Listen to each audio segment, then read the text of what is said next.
It's a Sonic blockbuster on ESPN. John Paul Jones Arena has been a terror dome for the North Carolina Tar Heels. They haven't won here since 2012. That's 8 straight losses. The Tar Heels' longest road losing skid against any opponent. We welcome you to the ACC on ESPN, and it's a giant one of the conference. Both of these schools battling the Duke Blue Devils for first place as we come down the stretch in the ACC regular season. Dave O'Brien alongside former Virginia star Corey Alexander. Thanks for being with us. Big game. This is getting under the skin of the Tar Heels and Tar Heel Nation. They just can't seem to win here in Charlottesville. How is today going to be different for North Carolina? Well, I don't know that it will be different, but I can tell you how Hubert Davis and his team have gone about trying to do so. They had a long week, a bye week for them, no game midweek. So they got back to basics, working on them. It's the first time that Coach Davis said they've had an opportunity to practice and work on themselves.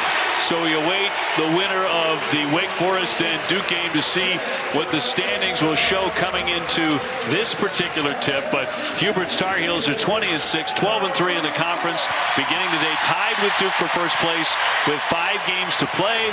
Virginia fell out of the top 25 this week after they were run off the floor by Mike Young's Virginia Tech Hokies on Monday, 75-41. They made only 2 threes in that game. They are 2 back of Duke and Carolina in the ACC entering today. They have 4 left to go. But Virginia is a different team on this floor. Here at JPJ, they play with a different level of confidence. And, of course, they have the crowd behind them.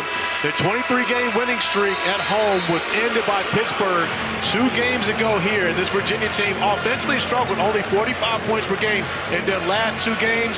But they play differently on this floor, OB. As you mentioned, Carolina pretty darn fresh, right? They haven't played in a week. Their longest break in between games since Christmas time. So Hubert Davis had a chance to tweak a few things. Feels very good about their defense. Didn't feel as bad about their defensive effort as some others have over the last month. But then you remember how good they were for such a long time defensively. Yeah, during a 10-game winning streak, North Carolina was allowing opponents to shoot only 36% from the field. So you're talking about getting the job done defensively.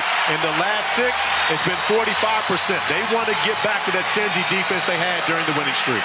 Set to get underway. Jamie Lucky, Matt Potter, Tony Chiazza, our officials here in Charlottesville, and we are underway as North Carolina wins the opening tip. Number 10 in the country coming in.